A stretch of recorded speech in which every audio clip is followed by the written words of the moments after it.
Hello students, welcome to all in class 11th and today I am going to start first lesson, and the first lesson is some basic concepts of chemistry. So in this chapter we will discuss about some basics of chemistry.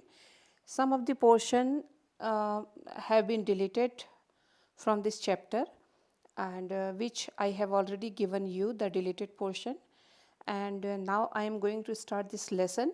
The first topic of this lesson is properties of matter and their measurement. किसी भी matter में की जो भी properties होंगी उनको हम किस तरह से मेजर कर सकते हैं उसके बारे में स्टडी करेंगे. तो सबसे पहले हम डिस्कस कर लें physical properties and chemical properties. So here you can see physical properties. Physical properties के कुछ एग्जांपल्स दिए हुए हैं: colour, order, melting point and density. These are some examples of physical properties. Physical properties आप किसे कहेंगे? The properties which can be measured or observed without changing the identity or the composition of the substance. यहाँ पर हम एक example के तौर पर लें फिज़िकल प्रॉपर्टी को, लाइक डेंसिटी. तो डेंसिटी एक फ़िज़िकल प्रॉपर्टी है, और सपोज़ हमने वाटर की डेंसिटी हम डिस्कस करना चाह रहे हैं, तो वाटर की डेंसिटी अलग होगी लिक्विड फॉर्म में, और यदि आप सॉलिड फॉर्म में वाटर लेते हैं जिसको हम आइस कहते हैं, तो आइस की डेंसिटी कुछ और होगी. तो density liquid water and solid water that is ice, दोनों की डेंसिटी डिफरेंट होगी. क्यों? क्योंकि उनकी फ़िज़िकल स्टेट डिफरेंट हो चुकी है. वाटर लिक्विड स्टेट में है, आइस सॉलिड स्टेट में है. तो क्योंकि उनकी फ़िज़िकल स्टेट डिफरेंट है, इसीलिए उनकी डेंसिटी डिफरेंट होगी, और तब हम उसे फ़िज़िकल प्रॉपर्टीज़ कहेंगे. तो फ़िज़िकल स्टेट डिफरेंट होने पर फ़िज़िकल प्रॉपर्टीज़ वेरी करती है. अब हम चलते हैं केमिकल प्रॉपर्टीज़ की तरफ. तो केमिकल प्रॉपर्टीज़ के कुछ एग्जांपल्स हैं, like acidity, basicity, combustibility etcetera. Acidity, basicity आपने क्लास 10th में पढ़ा हुआ है. अब ये तीनों ही एक्चुअली केमिकल प्रॉपर्टीज़ हैं. केमिकल प्रॉपर्टीज़ क्या होंगी? The properties which becomes evident और observed during a chemical reaction in which the chemical composition or identity of the substance is changed. वो प्रॉपर्टी जो केमिकल रिएक्शंस के दौरान चेंज होती है उसको हम केमिकल प्रॉपर्टीज़ कहेंगे. जैसे मान लीजिए आपने एक वुड के पीस को बर्न किया, तो बर्न होने से पहले वुड का पीस कुछ और है, बर्न होने के बाद कुछ और हो गया वो, तो उसका केमिकल कंपोजिशन अब चेंज हो चुका है. तो उस चीज़ को हम कहेंगे ये कंबस्टिबिलिटी की वजह से, जलने की वजह से हुआ है. So combustibility is a chemical property. Chemical properties की वजह से सबस्टेंस का केमिकल कंपोजिशन या उसकी आइडेंटिटी पूरी तरह से चेंज हो जाती है. वहीं फिज़िकल प्रॉपर्टी में आइडेंटिटी चेंज नहीं होगी, चाहे वो वाटर फॉर्म में है या आइस फॉर्म में है. उन दोनों को ही आप H2O से रिप्रेजेंट करते हैं. चाहे वो स्टीम फॉर्म में है, सबको आप H2O से रिप्रेजेंट करेंगे. लेकिन केमिकल प्रॉपर्टीज़ में केमिकल रिएक्शन में उनकी अपनी आइडेंटिटी, अपनी पहचान सबस्टेंस की चेंज हो जाती है, तो उसको हम केमिकल प्रॉपर्टीज़ कहते हैं. तो ये फिज़िकल और केमिकल प्रॉपर्टीज़ में डिफरेंस है. Now children, let us discuss about some physical quantities and their units, and some of them you have already studied earlier. तो कुछ बेसिक क्वांटिटीज़ हैं जो हम डेली लाइफ में यूज़ करेंगे, न्यूमेरिकल्स वगैरह सॉल्व करते हुए भी यूज़ करेंगे. तो इसमें से सबसे पहले जो बेसिक फिज़िकल क्वांटिटी है दैट इज़ लेंथ. लेंथ की जो SI यूनिट है that is standard international unit, और इसी में हम सारे कैलकुलेशन करते हैं एक्चुअली SI यूनिट में. तो लेंथ की SI यूनिट है metre, and symbol for metre is small m. उसके बाद फिज़िकल क्वांटिटी हम लेते हैं मास. मास की SI यूनिट होगी किलोग्राम, और उसका रिप्रेजेंटेशन है kg. उसी तरह से टाइम की SI unit second, symbol S small s है. Electric current SI unit is ampere, symbol is capital A, temperature SI unit है उसकी केल्विन, सिंबल इस कैपिटल के, देन अमाउंट ऑफ सबस्टेंस मोल में रिप्रेजेंट करते हैं, MOL से रिप्रेजेंट कर रहे हैं उसे, देन ल्यूमिनस इंटेंसिटी कैंडिला उसकी SI यूनिट है और स्मॉल CD से हम उसे रिप्रेजेंट करते हैं। तो ये कुछ फिजिकल क्वांटिटीज़ है और उनकी SI units. Now children, let us discuss about the difference between mass and weight. I hope you have already learnt about mass and weight in class 9th कि दोनों में क्या डिफरेंस है। तो यदि हम मास की बात करें तो mass of a substance is the amount of matter present in it. जितना मैटर उसमें प्रेजेंट है उसे हम मास कहेंगे। And mass of a substance is constant, ये चेंज नहीं होता है। तो किसी भी सब्सटेंस का जो मास है ये कांस्टेंट प्रॉपर्टी है, ये चेंज नहीं होगी। वहीं पर जो वेट है, it is the force exerted by gravity on the object. किसी भी ऑब्जेक्ट पर ग्रेविटी जितना फोर्स लगा रही है उसको हम वेट कहते हैं। And weight can vary from place to place. यदि आप कोई जगह चेंज कर देते हैं तो ग्रेविटी चेंज होगी और ग्रेविटी चेंज होने से उसका वेट चेंज हो जाता है। जैसे आपको मालूम है कि जिस चीज़ का वेट अर्थ पर सपोज़ 60 kg है तो मून पर जाकर उसका केवल 1/6 रह जाएगा, यानी कि उसका वेट वहाँ पर 10 kg होगा। तो जितना भी ग्रेविटी फोर्स लगाती है एक्चुअली उस पर डिपेंड करता है वेट, जबकि मास ग्रेविटी पर डिपेंड नहीं करता है। यदि हमें किसी चीज़ का मास मेजर करना है तो it can be determined by using an analytic balance. जो हम एनालिटिक बैलेंस कई जगह देखते हैं, बैलेंस जिसको हम बोल रहे हैं उससे हम मास मेजर कर सकते हैं। The SI unit of mass is kilogram. तो ये तो हो गई मास और वेट के बारे में बात। अब वॉल्यूम हम किसे कहते हैं? Volume is actually the space occupied by an object. कोई ऑब्जेक्ट कितना स्पेस ऑक्यूपाई कर रहा है उसको हम वॉल्यूम बोलते हैं। मान लीजिए हमने एक छोटा मार्बल लिया है और एक बड़ी फुटबॉल है, तो ऑब्वियसली जो फुटबॉल है उसका वॉल्यूम ज़्यादा है क्योंकि उसने ज़्यादा स्पेस ऑक्यूपाई किया हुआ है।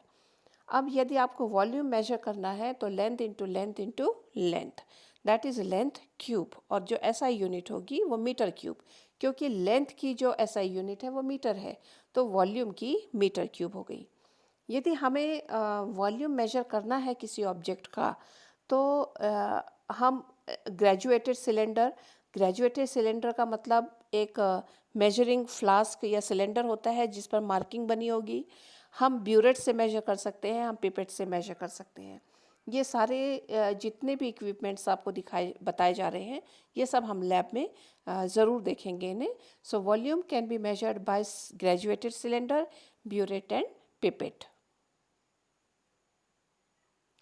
Now children, you can see here some figures. जो पहली फिगर है actually this is of analytic balance to measure the mass of an object. Mass को मेजर करने के लिए यूज़ करते हैं। दूसरा आप थर्मामीटर देख रहे हैं, आप सबको मालूम है थर्मामीटर का क्या यूज़ है। It is utilise to measure temperature. उसके बाद यहाँ पर आप ये जो स्ट्रक्चर देख रहे हैं ये ब्यूरेट का है और स्टैंड में ये लगा हुआ है। ब्यूरेट का काम क्या है? ब्यूरेट का काम है वॉल्यूम को मेजर करना। Now let us discuss about density. Density भी आपने पढ़ी हुई है। Density of a substance is its amount of mass per unit volume.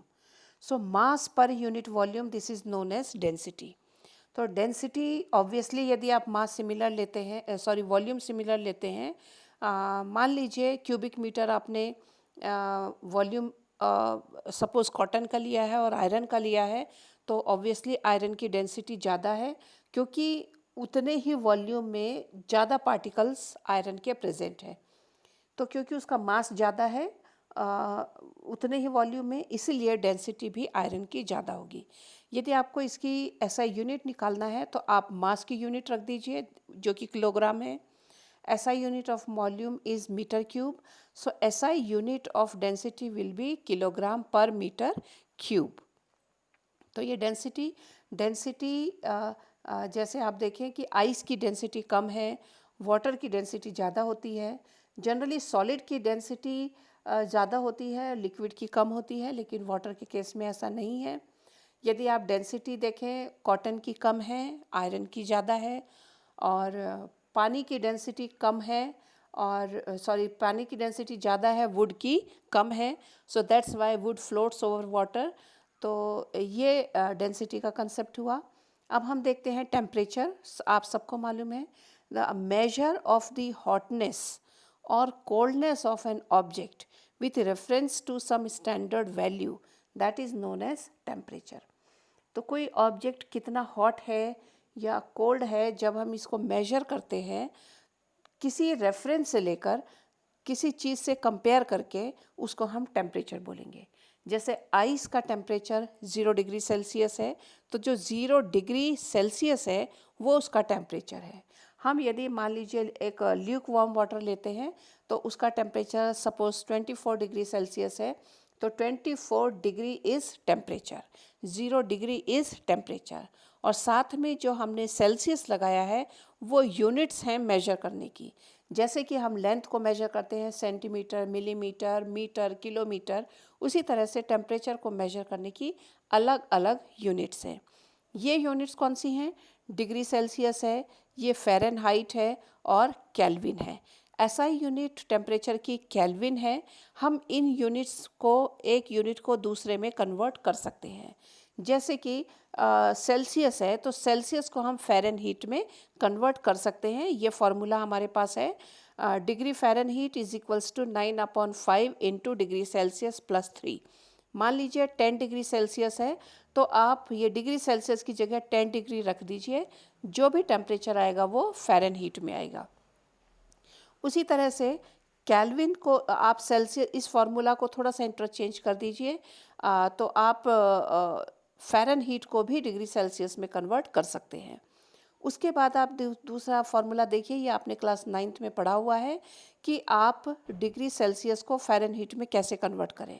तो आप डिग्री सेल्सियस की जगह सपोज 10 डिग्री सेल्सियस है, यहाँ 10 रख दीजिए, 273 में ऐड कर दीजिए, it will B 283 kelvin.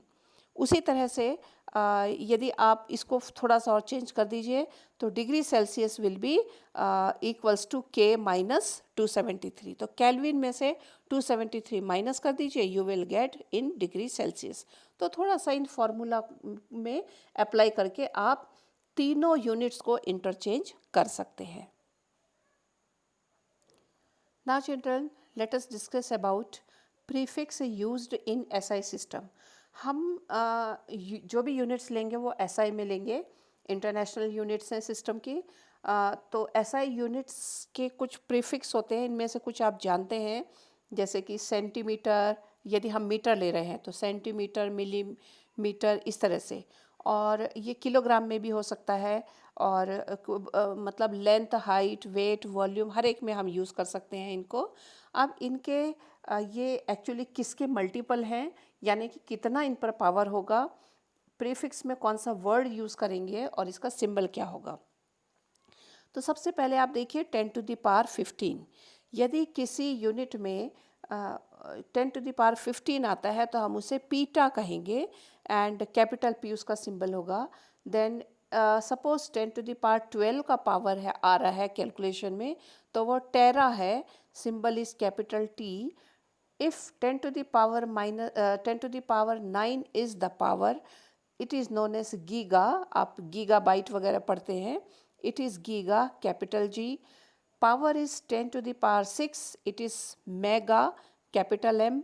10 to the power 3, it is known as kilo, capital K is symbol. 10 to the power 2 is power, then prefix will be hecto, small h. And ये देखिए आप इनमें 3 का आप डिफरेंस देख रहे हैं, 15, 12, 9, 6, 3, उसके बाद है 2। तो यदि 3 का डिफरेंस होगा, इसमें याद करने के लिए आपको बता रहे हैं, 3 का डिफरेंस आता है 10 टू द पावर 3 तक, उसके बाद 10 टू द पावर 2 और 10 आ गया।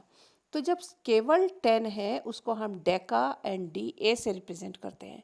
अब हम आते हैं माइनस पावर की तरफ, नेगेटिव पावर्स की तरफ। If power is 10 to the power minus 1, it is known as deci. If 10 to the power minus 2, it is centi. 10 to the power minus 3, it is milli. उसके बाद आप देखिए 3 के multiples आएंगे। 10 to the power minus 6 micro, 10 to the power minus 9 nano, 10 to the power minus 12 pico and 10 to the power minus 15 femto. तो ये कुछ prefix हम यूज़ करेंगे कैलकुलेशन में, फिजिक्स में भी यूज़ होंगे, केमिस्ट्री में भी यूज़ होंगे। तो याद करने का तरीका ये है कि ये प्रीफिक्स एक ऑर्डर में याद करिए, और जो इसके मल्टीपल्स हैं 15 से लेकर 3 तक, ये 3 के मल्टीपल्स में है। फिर 2, 1, फिर उसके बाद -1, -2, 3, 6, 9, 12, 15 फिर से 3 के मल्टीपल में है।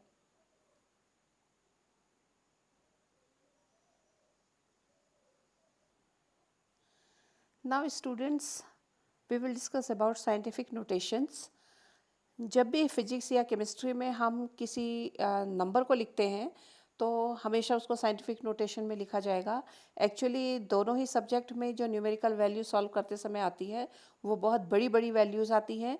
जैसे मान लीजिए एक के आगे यहाँ पर आप देख रहे हैं कि बहुत सारे 10 ज़ीरो लगे हुए हैं, तो इसको आप इतना बड़ा नंबर लिखने की ज़रूरत नहीं पड़ती है, क्योंकि ये इनकन्वीनियंट होता है, तो इसलिए हम उसे साइंटिफिक नोटेशन के फॉर्म में लिखते हैं। तो साइंटिफिक नोटेशन के फॉर्म में लिखने पर हम उसे एक्सपोनेंशियल नोटेशन में लिखते हैं, यानी कि एक्सपोनेंट्स के फॉर्म में लिखेंगे, पावर के फॉर्म में लिखेंगे। तो पावर के फॉर्म में लिखने पर भी उसके साथ एक डिजिटल फॉर्म होगा और दूसरा पावर का फॉर्म होगा। तो पहले हम पावर्स को देख लें कि किस तरह से लिखते हैं। जैसे कि मान लीजिए 10 है, तो 10 के साथ केवल एक ज़ीरो है, एक्सपोनेंट फॉर्म में इसे हम लिखेंगे 10 टू द पावर 1। और मान लीजिए 100 है, तो यहाँ पर 2 ज़ीरो हैं, it can be written as 10 to the power 2, positive values होंगी। मान लीजिए यहाँ पर देखिए 1 के साथ 4 ज़ीरो हैं, so it can be written as 10 to the power 4। Similarly 1 के साथ यहाँ पर 10 ज़ीरो हैं, so it can be written as 10 to the power 10। तो ये कहलाता है एक्सपोनेंशियल फॉर्म, जब आप पावर के फॉर्म में लिखते हैं। ये नेगेटिव भी हो सकती है, जिसे हम आगे डिस्कस करेंगे। यदि मान लीजिए 6000 है और इसे हमें साइंटिफिक नोटेशन में लिखना है, तो इसके लिए हमें डिजिटल फॉर्म भी चाहिए। डिजिटल फॉर्म में केवल एक डिजिट डेसिमल से पहले आपको लेनी है। तो 6000 can be written as 6 into 10,000। 6000 means 6 into 1000। तो 6 हो गया इसका digital form, into 10 to the power, 10 to the power will be, क्योंकि 3 ज़ीरो है, so 10 to the power will be 3। So 6 into 10 to the power 3। अब आप यहाँ पर देखो 232.508, इसका जो साइंटिफिक नोटेशन होगा, यहाँ पर आप देखिए जो हमको जो साइंटिफिक नोटेशन चाहिए केवल एक डिजिट डेसिमल से पहले चाहिए। तो हम यहाँ पर डेसिमल को लेफ़्ट साइड में शिफ्ट करते हैं। लेफ़्ट साइड में शिफ्ट करेंगे, सो it will B 2.32। So it will B 2.32508। हमने कितने डिजिट शिफ्ट किए हैं? 2 टूवर्ड्स द लेफ़्ट। यदि आप टूवर्ड्स लेफ़्ट शिफ्ट करते हैं तो पावर होगी positive. So 2.32 into 10 to the power 2, क्योंकि हमने केवल 2 प्लेस पर शिफ्ट किया है। So 2.32508 into 10 to the power 2 will be scientific notation. अब हम दूसरा नंबर देखें, 0.00016, इसका साइंटिफिक नोटेशन लिखना है। तो साइंटिफिक नोटेशन आप देखिए लास्ट में है, 16 है हमारे पास। तो जो एक्चुअली नंबर्स हैं वो 16 है, तो हम 1.6 लिखते हैं। अब 1.6 करने के लिए हमको डेसिमल को राइट साइड शिफ्ट करना है, और कितने प्लेस तक आपने शिफ्ट किया है? 4 प्लेस तक। So it will be 1.6 into 10 to the power -4, क्योंकि हमने 4 प्लेस तक शिफ्ट किया है। So decimal has to be moved 4 places to the right and power will be -4। तो इस फॉर्म में जब हम किसी भी न्यूमेरिकल को लिखते हैं तो उसे हम कहेंगे उसका साइंटिफिक नोटेशन। साइंटिफिक नोटेशन के रिगार्डिंग ही ये छोटे मोटे रूल हैं। Writing very small number in scientific notation we can use the idea like 1/10 means 0.1। 0.1 decimal के बाद केवल एक नंबर है, दैट इज़ 1, तो इसको हम लिख सकते हैं 10.-1। 0.01 डेसिमल के बाद 2 डिजिट है, सो इट विल बी 10⁻²। सिमिलरली 0.001 10⁻3, 0.0001 10⁻4। तो एक जनरल रूल यदि आप नेगेटिव एक्सपोनेंट्स के लिए लेंगे, so 1/10⁻A will be equals to 10⁻A। तो 10 की जितनी भी पावर आती है वो नेगेटिव में होगी। जैसे यहाँ पर आप देख रहे हैं 0.00054, इसको आपको लिखना है तो ऑब्वियसली जो नंबर है वो 54 है। डेसिमल को आपको 5 के आगे शिफ्ट करना है, तो 5 से पहले 4 डिजिट है, सो it will B 5.4 into 10⁻⁴, right. Similarly 0.0134, इसका जो साइंटिफिक नोटेशन होगा आपको 1 तक डेसिमल को शिफ्ट करना है, सो इट विल बी 1.34। अब 1 तक शिफ्ट करने के लिए 2 डिजिट्स तक आपको शिफ्ट करना है, तो it will B 10⁻²। So children, that's all about for today, जिसमें हमने फिज़िकल एंड केमिकल प्रॉपर्टीज़ के बारे में स्टडी किया है, कुछ physical and chemical properties discuss करी हैं, and very very important topic that is scientific notation. तो ये हमने डिस्कस करा है, और कल फिर से हम नेक्स्ट लेसन लेंगे, लेकिन कल लेसन का टाइम 10:30 पर होगा। So that's all for today.